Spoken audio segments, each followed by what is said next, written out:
दोस्तों नमस्कार, सभी का स्वागत है पर्वतजन डिजिटल पर। जैसे कि आपको कल ब्रेकिंग न्यूज़ दी थी पर्वतजन ने भी कि किस प्रकार से एक सबसे बड़ा जो मगरमच्छ की जो अब तक बात कर रहे थे वीडियो बीपीडीओ भर्ती में, वो मगरमच्छ एसटीएफ के हाथ लग चुका है और अभी और बड़ी बड़ी गिरफ्तारियां होनी बाकी है। ये तमाम एसटीएफ जो अपना काम कर रही है, जिस प्रकार से उत्तराखंड पुलिस ने अपना काम किया है, ये वाकई में काबिले तारीफ़ है। और सबसे ज़्यादा काबिले तारीफ़ वो शख्स भी है जिन्होंने शुरू से लेकर अभी तक ये आवाज़ उठाई है, वो है बॉबी पंवार। आज हमारे साथ मौजूद हैं स्टूडियो में। बॉबी भाई, बहुत स्वागत आपका। कितनी बड़ी लड़ाई मान रहे हैं, कितनी बड़ी जीत मान रहे हैं अभी तक की ये कि जो कल मगरमच्छ की जिसकी बात कर रहे थे, आखिर वो मगरमच्छ पकड़ ही लिया एसटीएफ ने? देखिए, लड़ाई तो बहुत बड़ी है और लंबी लड़ाई है। अभी लड़ाई का अंत नहीं है, लड़ाई को अंजाम तक पहुंचाना है। और जहां तक बड़े मगरमच्छों की बात है, तो अभी मुझे लगता है कि अभी तक के जितनी भी गिरफ्तारियां हुई है 18, उनमें से सबसे बड़ी गिरफ्तारी मानी जाएगी। परंतु इससे भी बड़ी बड़ी गिरफ्तारियां होनी है। उसके लिए एसटीएफ की मैं टीम को धन्यवाद देना चाहूँगा, उनका आभार व्यक्त करना चाहूँगा कि जिस तरह से इन्होंने पूरी 18 गिरफ्तारियां पूरे पारदर्शिता के साथ जो किया है और इतने जल्दी में काम किया है, मतलब बहुत ही काबिले तारीफ़ है। पूरे प्रदेश का युवा आज एसटीएफ की टीम को सलाम कर रहा है। साथ में मैं मुख्यमंत्री धामी जी को भी, एक भ्रष्टाचार के खिलाफ उन्होंने जो एक हथियार चलाया है, इसकी भी मैं तारीफ़ करूँगा कि धामी जी ने बहुत ही अच्छा मतलब ये कदम उठाया है, क्योंकि इसका भंडाफोड़ होना ज़रूरी था। और आगे ये देखिए कि इससे बड़ी बड़ी गिरफ्तारियाँ जो होनी है, उनके गिरबान तक हाथ डालना पड़ेगा एसटीएफ को, यहाँ की सरकार को। और अभी जो कुछ लोग बचाए जा रहे हैं, उन तक पहुँचना पड़ेगा। लेकिन अब बातें ये भी आ रही हैं कि जो और परीक्षाएं हैं उनमें भी बड़ी धांधली हुई है, क्योंकि फर्स्ट टाइम ये पकड़ा गया है। क्योंकि इसका नाम जो अभी पकड़ा गया है, जिला पंचायत सदस्य हाकम सिंह, इसका नाम काफ़ी लंबे समय से चल रहा था। और परीक्षा धांधलियों में भी कि नाम सुनने को आ रहा, सूत्रों के आधार पर हम लोग देखें तो आपको क्या लगता है, बाकी परीक्षाओं में भी धांधली हुई है, उन पर भी यही होगा? देखिए, बाकी परीक्षाओं में भी धांधली 100% हुई होगी। जिस प्रकार से ये भंडाफोड़ हुआ है, मैं समझता हूँ कि जो इससे पहले परीक्षाएं हुई, इसमें 2-3 घटनाओं को जोड़कर देख सकते हैं। आप कह रहे हैं कि पेपर प्रिंटिंग प्रेस से ही लीक हो रहा है, और प्रिंटिंग प्रेस में जो बंदा गिरफ्तारी जिसकी हुई है, वो 2015 से कार्यरत है। हाँ, तो क्या वो क्या तब से ये पेपर बाहर नहीं भेज रहा होगा? और जिनके लिंक है, जिनकी आज गिरफ्तारियाँ हो रही हैं, उनके डायरेक्ट लिंक वहाँ से हैं। तो इन्होंने क्या और पेपरों में नहीं कराई होगी? कई मामले सामने भी आए, कई परीक्षाओं में मामले सामने आए, कई परीक्षाओं के मामले दबे भी। परंतु जांच तो अब जब बैठा ही दी है, तो उत्तराखंड सरकार को जो जीरो टॉलरेंस की जो बात करते हैं, उस परिभाषा को पूरी तरह से परिभाषित करना होगा कि जीरो टॉलरेंस होता क्या है। अभी भी मतलब कुछ कसर बाकी है। बिल्कुल कसर बाकी है। आप देख लीजिए कि आपके त्यागपत्र इस्तीफों से काम नहीं चलेगा ना। आयोग के अध्यक्ष ने इस्तीफा दे दिया कि भाई मैं इस्तीफा देता हूँ, यहाँ पर जो घटनाएं हो रही है, ये मतलब जो भी किया। उसके बाद आयोग के सचिव को वहाँ से हटाया गया। ठीक है, हटाया गया। हमारे काफ़ी लंबे समय से ये डिमांड थी कि वहाँ से संतोष बडोनी जी को हटाया जाए। ठीक है, उन्हें हटा दिया। उसके लिए भी हम उत्तराखंड सरकार का आभार व्यक्त करते हैं। परंतु उन्हें हटाया गया, उन्हें बचाना नहीं चाहिए, क्योंकि मैं समझता हूँ कि ये जो लिंक है, आपका कहने का मतलब कि हटाया गया, चलो कोई बात नहीं, हटा, लेकिन बचाना नहीं चाहिए उनको। अभी भी आपको लग रहा है कि आयोग के अध्यक्ष और जो सचिव हैं, उनकी कहीं ना कहीं इसमें मिली भगत अभी भी लग रहा है आपको? हम मान ही नहीं सकते कि बिना आयोग के इतने बड़े भ्रष्टाचार को अंजाम दिया जा सकता, वो भी हर परीक्षा में। हम कुछ नहीं, हम ज़्यादा डिमांड नहीं करेंगे। हम सिर्फ ये डिमांड करते हैं कि आयोग के अध्यक्ष और आयोग के सचिव और आयोग में कुछ और अधिकारी हैं, उनकी भी हम सूची देंगे। उनकी सबसे पहले तो संपत्ति की जांच हो, और इन सबकी 2 साल की कॉल डिटेल निकाली जाए। सबसे बड़ा मुद्दा, ये गौर करने वाली बात है, 2 साल की इनकी कॉल डिटेल अगर नहीं निकाली गई, तो हम एसटीएफ की जांच को बिल्कुल अधूरा मानेंगे। कॉल डिटेल में किस किस से बात हो सकती है? कॉल डिटेल में मैं आपको अगर कह दूं, तो बड़े बड़े माफियाओं से बात हो सकती है, बड़े बड़े पकड़े गए हैं, अभी तक नहीं पकड़े गए, बड़े बड़े सफ़ेद पोस्ट जो नेता हैं हमारे, उनसे बात हो सकती है। इसलिए हम कॉल डिटेल मंगवा रहे हैं, और 2 साल की हमें कॉल डिटेल चाहिए। उसके बाद हम जांच को मानेंगे कि हाँ, क्योंकि यहाँ पर क्या हो रहा है कि यहाँ पर बचाया जा रहा है। तबादला करके या इस्तीफे दिलवा के आप बचा नहीं सकते। 2016 का मामला आप देख लीजिए, आरबीएस रावत ने इस्तीफा दे दिया, उसके बाद क्या हुआ? कोई कार्रवाई हुई नहीं। लेकिन बॉबी भाई ये तो खुद अध्यक्ष ने कबूला है कि भाई उन्होंने विजिलेंस को और जो पुलिस को उन्होंने जांच दी थी, लेकिन वो खुद ही ढीली पड़ी हुई, उनके खुद बयान है ये अध्यक्ष साहब के। नहीं, मैं ये कह रहा हूँ ना कि विजिलेंस को दिया या पुलिस को दिया तो किसकी है? पुलिस और विजिलेंस किसके इशारे पे चलेगी? सरकार के इशारे पे चलेगी। सरकार यदि कह दे, पुलिस को अगर सरकार छूट दे दें कि आप करिए, जो सही है उसको सही, जो गलत है उसको उस हिसाब से देखिए और उस हिसाब से कार्रवाई करिए, तो मतलब ही नहीं कोई छूट सकता है। पुलिस और जांच एजेंसी के ऊपर से सबसे पहले सरकार का दबाव हटना चाहिए, उसके बाद ये कार्रवाई बढ़नी चाहिए आगे। अगर एस राजू साहब कर रहे हैं कि एसटीएफ और क्या कहते हैं विजिलेंस इनको दिया था, ठीक है। एस राजू साहब ने बहुत मतलब पहले दबाने की कोशिश भी की है। हमारे सामने वो चाहे ऑफ कैमरा हो ऑन कैमरा हो, कई दफ़े ये भी बोला कि कुछ नहीं है, जबकि उन्हें सब कुछ पता था। बडोनी जी को भी सब कुछ पता था कि क्या चल रहा है और कितने लंबे समय से चल रहा है। तो उन्होंने मतलब हमारे सामने ये बातें कही कि कुछ नहीं होता है। डीबी के लिए 1 महीने के अंदर इतना मतलब जो कार्यप्रणाली इतनी तेजी लाई अपने कार्यप्रणाली में कि जब कभी तक इतिहास में यूकेएसएससी के देखा नहीं गया। तो ये सब शंकाएं थी और फिर भी खारिज करते रहे कि कुछ नहीं है कुछ नहीं है। आज सब कुछ सामने है, परंतु मैं फिर भी कहता हूँ इनकी संपत्ति की जाँच हो, आयोग के अध्यक्ष सचिव और जो ये गिरफ्तारियां हुई है इनके संपत्ति की भी जांच हो कि इन्होंने कितने पेपरों को बेचकर कहां कहां संपत्तियां जोड़ी है, कहां रोडपति से करोड़पति बन गए हैं। इनकी संपत्तियों की जांच हुए बिना ना तो एसटीएफ की जांच पूरी होगी। अगर हाँ अन्य राज्यों में ईडी के छापे पड़ रहे हैं तो यहाँ डालिए आप, उत्तराखंड में ईडी के छापे डालिए। उत्तराखंड एक देवभूमि कहा जाता है। लेकिन मेरी एक चीज़ समझ में अभी तक नहीं आई कि अभी कह रहे हैं कि 83 लाख जो कैश जो बरामद हुआ है, तो मतलब इतने बड़े स्तर में अगर ये धांधली हुई है, क्योंकि डीजीपी साहब ने खुद माना है कि 50 अभ्यर्थी तकरीबन उसमें पास हुए हैं और भी हो सकते हैं, केवल 83 लाख अभी तक बरामद हुए हैं खाली पुलिस। आपको क्या लगता है कि कितने तक ये पूरा गोलमाल है, पूरा भ्रष्टाचार? देखिए गोलमाल तो बहुत बड़ा है। बरामदगी में बात करूँ बरामदगी की, तो उसमें ये हो सकता है कि भाई ठिकाने लगा दिया है पैसा किसी माफिया ने या जिन्होंने ठिकाने लगा रखा है, वो नहीं हो पाई, वो वसूली नहीं हो पाई, एसटीएफ नहीं कर पाई। पर हाँ अगर मोटा मोटा आंकलन किया जाए और पूरा इसको देखा जाए तो जब से आयोग बना होगा तब से करोड़ों का घोटाला है। कहीं ये ना हो 500 600 700 करोड़ का घोटाला तब से ये हो रहा होगा और ज़्यादा है। और इसमें ये बात भी कह देना चाहता हूँ, जो गिरफ्तारियाँ हो रही है इनके लिंक पहले यूबीटीआर से थे। जो यूबीटीआर परीक्षा करवा रही थी, हमारे उत्तराखंड सरकार के कुछ लोग कह रहे हैं या शायद मुख्यमंत्री भी कह रहे थे कि हम आयोग चेंज करेंगे। आयोग के बिल्डिंगों में खराबी थोड़ी है, बिल्डिंग चकाचक है, सब कुछ है। आयोग के अंदर बैठे लोगों में खराबी है। आप उनको बाहर निकालिए, वहाँ पर अच्छे लोगों को आप बैठाइए, उसके बाद आप चलाइए, पूरा आयोग चलाइए, ठीक है। परंतु ये जो यूबीटीआर से लेकर लोक सेवा आयोग और लोक सेवा आयोग से ये यूकेएसएससी तक जो पूरा जाल है वो भी इन लोगों का है जिन लोगों की गिरफ्तारियाँ हुई है। इस संबंध में हम इसलिए इनकी संपत्तियों की जांच करना चाहते हैं कि भाई इंसान है वो अगर अपने संपत्ति का ब्यौरा देगा तो उस हिसाब से दे पाएगा जिस हिसाब से कमाता होगा। एक अगर कोई मध्यम वर्गीय परिवार है तो वो कितना कमाता है, या किसी अधिकारी को हम ले लें उसकी सैलरी के बेस पर या उसके अन्य जो कमाई के जरिए है उस आधार पर ही उसकी आंकलन कर सकते हैं। परंतु अगर उससे कई गुना संपत्ति ज़्यादा होगी तो जान सकते हो कहाँ से आया है और जान सकते हैं ना। सीधे तौर पर जो बच्चों के जो भविष्य के साथ खिलवाड़ हो रहा था, तो कहीं ना कहीं आज बड़ा सुकून उन बच्चों को भी मिला होगा जो दिन रात जो मेहनत करते हैं और एक्चुअल में नहीं निकाल पाते हैं पेपर, क्योंकि ये धांधली होती है और घर वाले भी सोचते हैं कि शायद हमारा बेटा ही निकम्मा है। अब बात हो रही है कि श्रेय लेने की। वही भाई देखा जा रहा है कि अब काफ़ी लोग इसमें आ रहे हैं और कह रहे हैं कि हमने ये मुद्दा उठाया है या इस तरह की, मतलब श्रेय लेने की बड़ी होड़ इसमें चल रही है। इस बारे में आप क्या कहेंगे? देखिए मुद्दे जो भी होते हैं सबको आज़ादी है मुद्दे उठाने की और उठाने भी चाहिए। एक स्वस्थ लोकतंत्र के लिए मतलब ये आवाज़ें उठती रहनी चाहिए, क्योंकि कहते हैं ना कि जब सड़कें सुनी हो जाती है तो हमारी सरकारें आवारा हो जाती है। इस तरीके से जो कहते हैं जब सड़कें सुनी रहती है तो सरकारें, तो देखिए आवाज़ें उठती रहनी चाहिए, मुद्दे उठते रहने चाहिए। कोई भी उठाए वो कोई मायने नहीं रखता। परंतु हाँ अगर कोई भी मुद्दे पे प्रत्यक्ष अप्रत्यक्ष रूप से समर्थन कर रहा है, उस मुद्दे को लोगों के बीच ला रहा है, सरकार तक वो चीज़ें पहुंचा रहा है, लेना चाहिए सर, कोई दिक्कत नहीं है उसमें।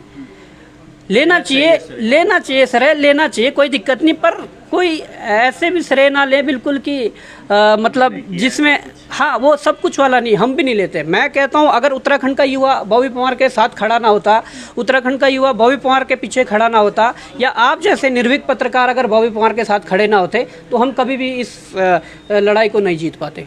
तो लेना चाहिए, हम तो कहते हैं कि लेना चाहिए जो लोग खड़े थे। युवाओं का बड़ा विश्वास भी बढ़ा है आप पे इन दिनों, क्योंकि कई युवा वो थे कि जो बोल रहे थे कि बॉबी पवार कौन होता है, अध्यक्ष कौन, हमारी लड़ाई क्यों वो लड़ रहा है, किसने इसको अध्यक्ष बनाया, हमने तो कभी वोट नहीं डाला। और आज भी वो लोग कहीं ना कहीं आपके साथ खड़े हैं और एक विश्वास आप पर बढ़ा है युवाओं का। नहीं देखिए, होता क्या है कि मैं सबको गलत नहीं मानता हूँ, कई लोगों को ये लग रहा था पहले कि ऐसा होता नहीं है, केवल ये बनी बनाई बातें हैं, ये गुमराह कर रहे हैं, इस प्रकार की चीज़ें थी। परंतु आज सबके सामने स्थिति स्पष्ट है कि क्या होता था, तो इसलिए लोगों का विश्वास बढ़ा कि हाँ यार ये बंदा जो बोलता था वो हुआ है और होता था और कई वर्षों से होता आ रहा था। इसलिए हालात ये थे उत्तराखंड के, तो आज इसलिए विश्वास बढ़ा है कि उनको प्रूव करके दिखा है कि क्या चीज़ है जी। लेकिन इस बीच वो बच्चे भी बड़े पिस गए हैं जो एग्ज़ाम में जिनके नंबर आए हैं, वो भी बड़े खफा हैं आपसे, कहना भाई हमारी क्या गलती है, आप हमारे लिए क्यों नहीं बोलते, कम से कम एक शब्द तो बोलिएगा, कम से कम भाई हमारी क्या गलती है इसमें, जो री एग्ज़ाम की जो बारे में बात कर रहे हैं बार बार, तो उनके भविष्य के साथ क्या होगा, वो बड़े कन्फ्यूज हैं इस बच्चे के लिए। देखिए कंफ्यूज होना भी ज़रूरी है, क्योंकि उनकी भी कोई गलती नहीं है, हमारी भी कोई गलती नहीं है। गलती तो ये है कि सरकारों ने समय से कार्रवाई नहीं करी। सरकार को बहुत पहले, कोई भी सरकारें रही हो, बहुत पहले कार्रवाई कर देनी चाहिए थी, क्योंकि उत्तराखंड बनने के बाद अगर ये जो गिरोह चला रहे थे, ये जो चैन जो बनी हुई थी, इसको तोड़ना ज़रूरी था। आज धामी सरकार ने यदि इसको तोड़ने का प्रयास किया है, अभी मैं प्रयास ही बोलूँगा, अभी इसको पूरी तरह से नहीं तोड़ा, धामी सरकार ने यदि प्रयास किया तो काबिले तारीफ़ है, उसकी हम सराहना करते हैं। परंतु अगर कोई भी जो पहले सरकारें रही है या मुखिया जो रहे हैं, वो अगर ऐसी कोशिश करते तो शायद ये जो कह रहे हैं आज की हमारे भविष्य के साथ। आपको ये लगता है कि जो आपने पहले मुखियों की बात करी, क्योंकि देखा गया है जो जिला पंचायत सदस्य जो पकड़े गए उसके त्रिवेंद्र सिंह रावत जी के साथ बड़े अच्छे संबंध है, खुल के मैं ये बात बोल रहा हूँ लाइव में अपने, और कई फोटो उनके साथ वगैरह गए, तो राजनीतिक संरक्षण भी मान सकते हैं उस समय का?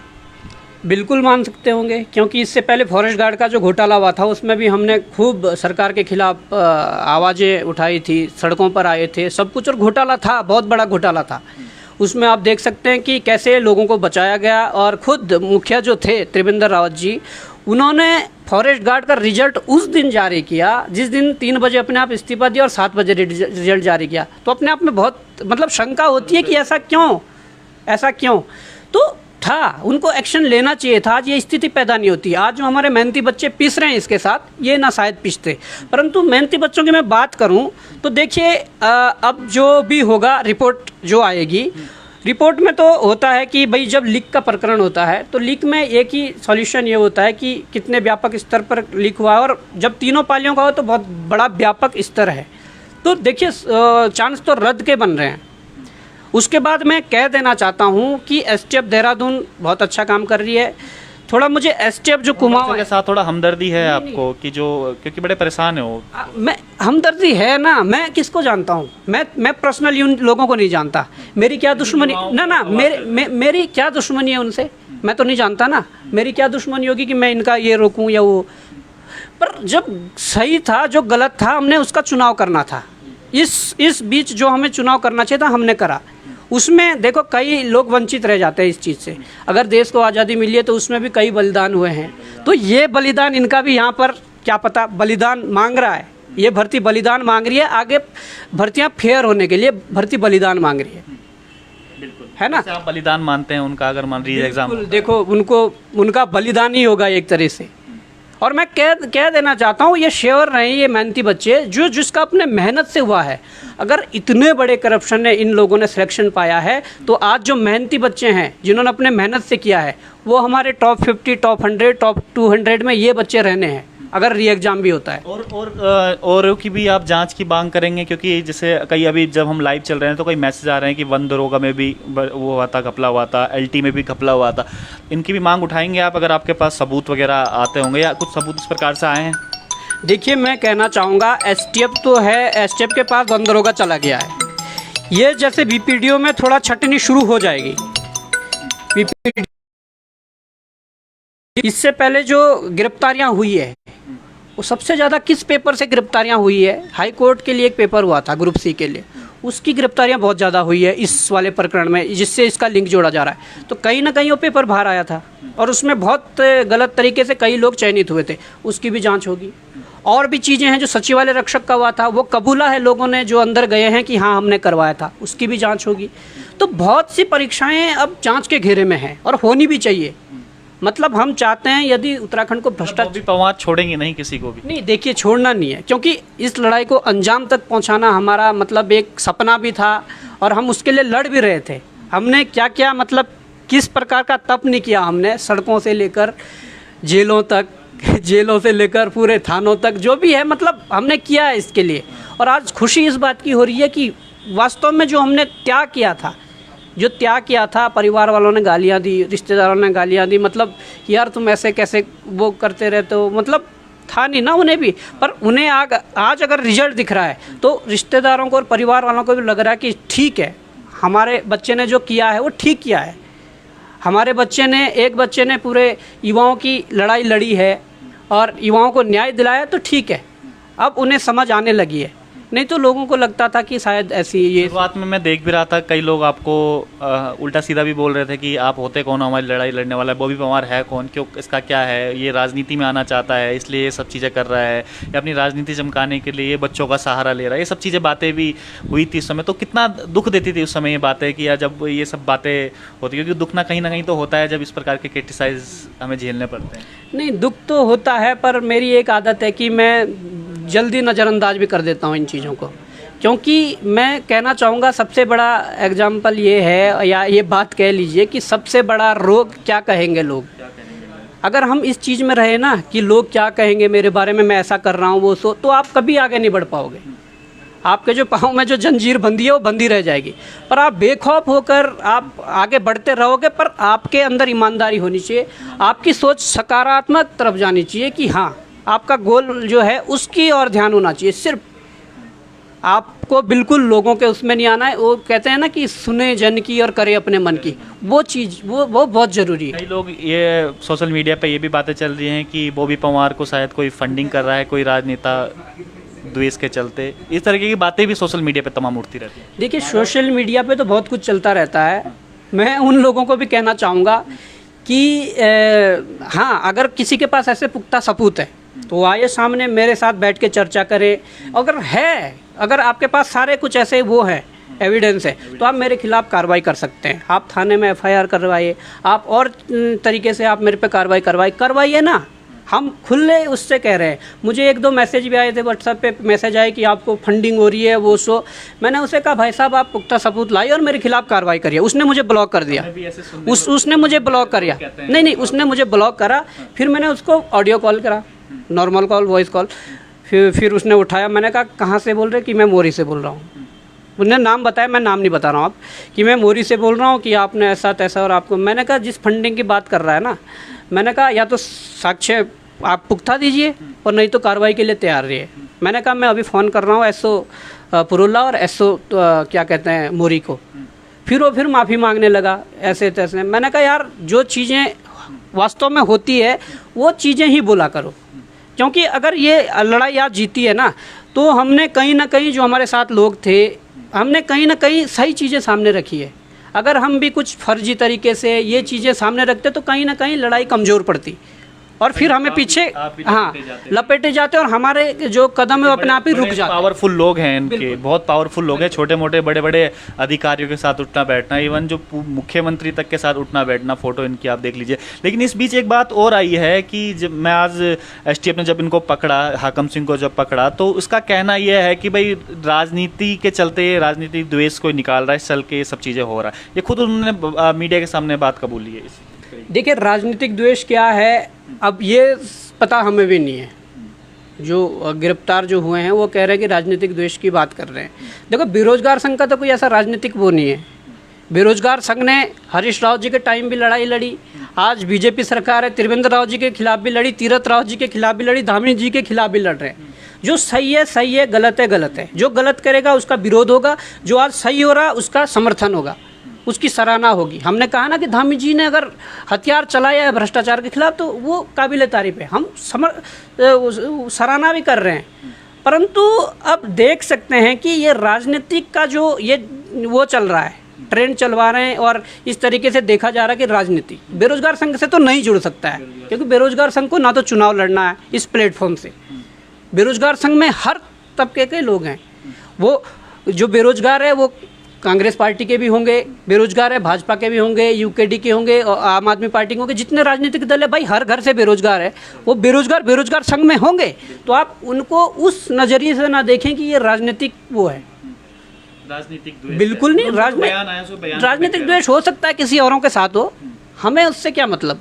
बेरोजगार संघ ने जो लड़ाई लड़ी है और आगे भी लड़ेंगे तो उसमें कोई राजनीतिक वो देखना ही नहीं चाहिए। हम इसमें एक कमेंट और आ रहे हैं कि जो कनिक सहायक का पेपर है, इसी कंपनी के द्वारा ये पेपर बनाया गया था, जो ये पूरा ये जिसने पेपर लीक का मामला हुआ, ये कमेंट में लोग बोल रहे हैं। देखिए, अभी इसकी जांच होनी है कि किस कंपनी ने कब बनाया है।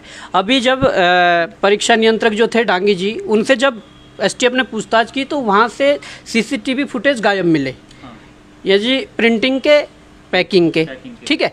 तो भाई जब ये फुटेज ही गायब है तो क्या रह जाता, फिर तो ये सोची समझी रणनीति के तहत हुआ है।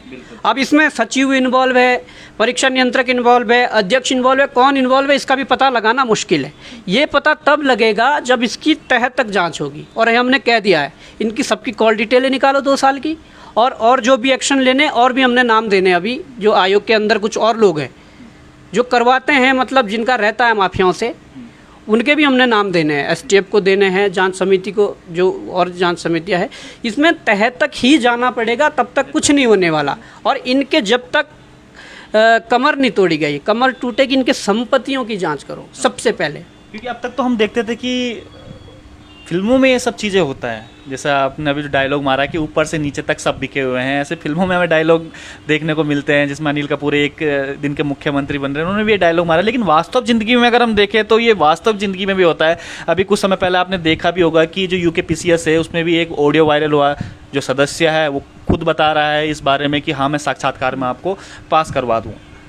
तो अब ऐसा लगता है कि मतलब ये बड़ा एक लोगों को भी लगने लगा है कि ये इस तरीके से सिस्टम काम करता है, मैनेजमेंट का एक पार्ट हो चुका है। लेकिन एक बोई पवार ने अकेले दम पर ये लड़ाई साबित करके दिखाई है कि सिस्टम इस तरीके से काम नहीं करता है। अगर वाकई में सिस्टम को अगर ढंग से झकझोरा जाए तो इसमें अच्छी चीज़ें भी हो सकती हैं, युवाओं को जो कहते हैं कि उनका हकूक वो भी मिल सकता है। देखिए, ये बात जो आप कह रहे हैं ना सिस्टम वाली, तो आप पहले मूवी की बात कर रहे थे कि पिक्चर में होता है, तो कहीं ना कहीं मूवी भी जो बनती है वो इन घटनाओं पर आधारित ही होती है, होता है ऐसा।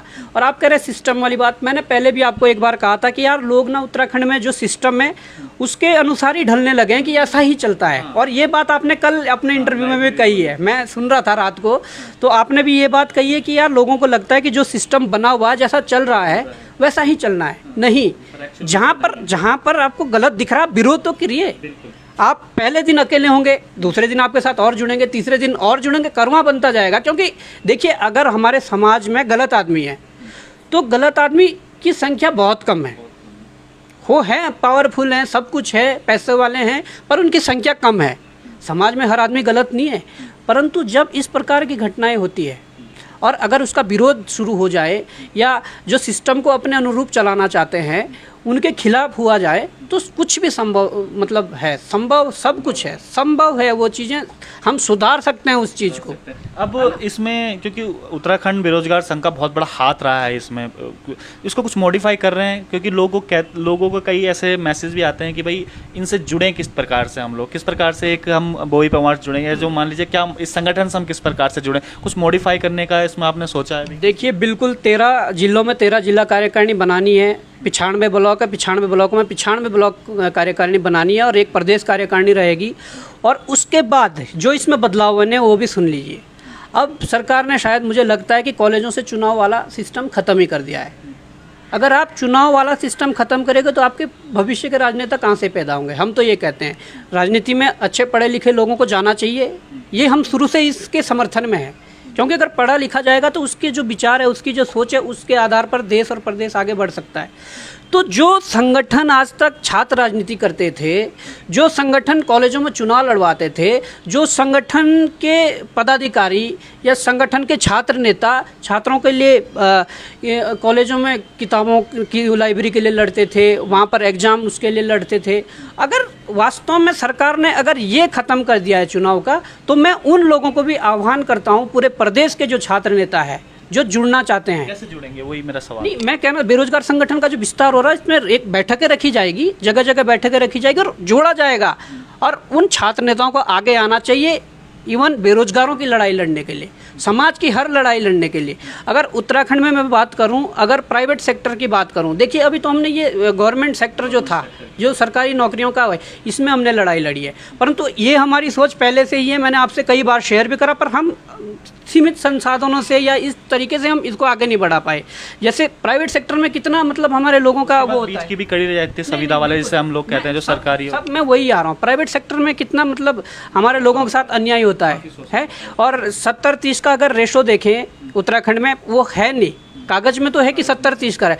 वो चीज़ें यहाँ बदलाव लाने के लिए, उसके लिए छात्र नेताओं को ही आगे आना पड़ेगा।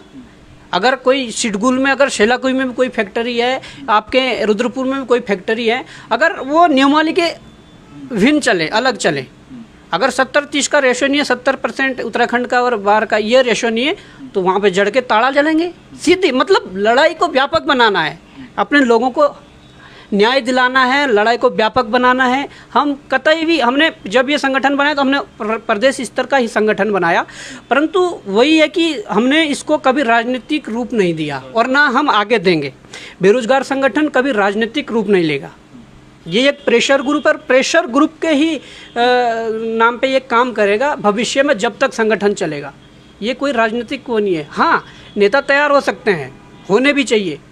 हम कहते हैं अगर किसान आंदोलन से नेता पैदा होते हुए, अगर बेरोजगार आंदोलन से नेता पैदा होते हुए, क्योंकि वो नेता अगर वहाँ जाएंगे तो वो अपनी समस्या को अच्छी तरह जानता है, अपने साथ खड़े लोगों की समस्या को अच्छी तरह जानता है। कितना मजबूत मानते हैं बॉबी पवार अपने आप को, जो अकेले चले थे लड़ाई, एकला चलो की लड़ाई में लड़े थे, अब कितना मजबूत मानते हैं कि कितने लोग, कितने युवा, कितने छात्र उनके साथ खड़े हैं? देखिए, मजबूती तो अब ये देखिए कि छात्रों का लगातार प्यार मिल रहा है, यहाँ तक कि अभिभावकों के फ़ोन आ रहे हैं। सबसे बड़ी बात यह है, अभिभावक अपने बच्चों को कर्जा लेकर जो पैसा देहरादून भेजते थे, हल्द्वानी भेजते थे, श्रीनगर भेजते थे, उन अभिभावकों के कॉल आ रहे हैं। वो अभिभावक मुझे मिले भी थे अभी कई, जब मैं गांव जा रहा था तो रास्ते में कई जगह मिले हैं। वो बोल रहे थे, बेटा बहुत अच्छा काम हो रहा, हम तो मतलब हमारे बच्चों के लिए हमने सब कुछ दांव पे लगा दिया, हम कर्जा लेकर पैसा देते हैं, हम खेती कर कर पैसा देते हैं, परंतु सिलेक्शन ना होने का कारण अब पता लग रहा है। हम तो हमेशा अपने बच्चों को कोसते थे कि तुम निकम्मे हो, ये बात साबित हो गई है, और हमारे बच्चे मेहनत तो करते थे, पर इनके कारण जो रह जाते थे, तो ये कारण है। तो हम कहना चाहेंगे कि समर्थन मिल रहा है पूरे प्रदेश से, अभिभावकों का, छात्रों का, युवाओं का, और यहाँ तक सामाजिक संगठनों का, सबका समर्थन मिल रहा है। अब जाते जाते लास्ट में, अब और क्या लड़ाई बाकी है अभी, और कितनी लड़ाई आप अब लड़ने वाले हैं, किन किन मुद्दों पे लड़ने वाले हैं अब आगे आने वाले जो साल हैं, जो महीने हैं? देखिए, मुद्दे बहुत हैं, लड़ाई लड़ने वाले चाहिए। मैं तो हमेशा यही कहता हूँ, मुद्दे बहुत हैं और लड़ाई लड़ने वाले चाहिए। अभी यूकेएसएससी का पोर्टल खोली है, यूकेपीएससी का भी जो आप जिक्र कर रहे थे ऑडियो वाला, उस ऑडियो के अतिरिक्त उसी पैनलिस्ट जिस मैंने आपका भी बहुत धन्यवाद किया है इस बारे में। नहीं, धन्यवाद मैं उनका भी करना चाहूँगा कि कम से कम वो आगे तो आई, क्योंकि हमारे जो समाज है, हमारे समाज में महिलाओं का इतना आगे फिर आना और इस तरीके की घटनाओं में मुझे नहीं लगता कि कोई उन्हें वो तह तक जाएंगे। हाँ, परंतु जिस पैनल की महिला बात कर रही थी, उस पैनल ही का एक मामला मेरे पास विद एविडेंस आया हुआ है, उसको जल्दी 1-2 दिन में खोलेंगे, क्योंकि बचने नहीं चाहिए। भ्रष्टाचारी जो है, उन पे पूरी तलवार अगर चली है तो दो-धारी तलवार ही चलेगी, दो-धारी तलवार चलनी चाहिए भ्रष्टाचारियों पर। और ये युवा जोश, युवा ताकत ये होनी भी चाहिए, और ये सिद्ध करके दिखाया है बॉबी पवार ने, और सीधे तौर पर अल्टीमेटम भी दिया है कि भाई भ्रष्टाचारी हैं वो बचने वाले नहीं। अब ध्यान से देखिएगा, बॉबी पवार आने वाले भविष्य में बहुत सारे लोगों की पोर्टल भी खोल सकते हैं। तो आप ये देखिएगा कि बॉबी पवार एक बहुत बड़ी जीत, इसको हम मानेंगे, और जीत अब आगे भी बाकी है, क्योंकि अभी कई ऐसे नाम, कई ऐसे चिट्ठे खुलने बाकी हैं, क्योंकि जिन मगरमच्छों की हम बात कर रहे थे, वो मगरमच्छ धीरे धीरे अब आ रहे हैं कब्जे में। बोई भाई, जाते जाते क्या कहेंगे युवाओं के लिए, क्या कुछ संदेश है? देखिए, मैं तो युवाओं के लिए यही कहना चाहूँगा कि जहाँ पर आपको गलत दिख रहा है, वो किसी भी फील्ड का मामला हो, ज़रूरी नहीं है कि फील्ड अलग अलग हो सकते हैं, परंतु जहाँ गलत है उसका विरोध करिए। आप पहले दिन अकेले रह सकते हैं, जिस दिन आप शुरू करेंगे उस दिन आप अकेले रहेंगे, परंतु जब लोगों को लगेगा नहीं वास्तविक ये है और इनके साथ खड़ा होना चाहिए, तो लोग अपने आप जुड़ते हैं। अच्छे काम के लिए हमारे समाज के लोग हमेशा समर्थन करते हैं। मैंने कहा ना कि पहले अकेले, फिर आपके साथ जुड़ेंगे लोग तो करेंगे, क्योंकि समाज में मैंने कह दिया कि बहुत कम लोग हैं जो गलत होते हैं, बाकी बहुत सारे लोग सही होते हैं और वो समर्थन करते हैं। तो मैं युवाओं को यही संदेश देना चाहूँगा, जहाँ पर भी गलत दिखे वहाँ पर उसका विरोध जरूर करिए। आप ये मत सोचिए कि मेरे विरोध करने से क्या होता, आप कर दीजिए, बस विरोध कर दीजिए, उसके बाद आगे ऊपर वाला अपने आप रास्ते खोलता है। बिल्कुल, और बहुत अच्छी बात बोई पवार ने जाते जाते कही है कि जो गलत होते हुए दिखे तो उसका विरोध आप जरूर कीजिएगा। और अब बोबी पवार आपके साथ खड़ा है, एक युवा, मैं कहूँगा युवा जो लोगों की आवाज़ उठाता है, बेरोज़गारों की आवाज़ उठाता है, तो कम से कम अब आवाज़ उठाने वाला कोई है आपके बीच में। तो बहुत अच्छा संदेश के साथ प्रवचन डिजिटल में हम लोग लगातार इस प्रकार से लाइव और अपडेट आपको बताते रहेंगे कि किस प्रकार से अपडेट और क्या कुछ चल रहा है इस पूरे धांधली में। तब तक के लिए बने रहिए प्रवचन डिजिटल पर।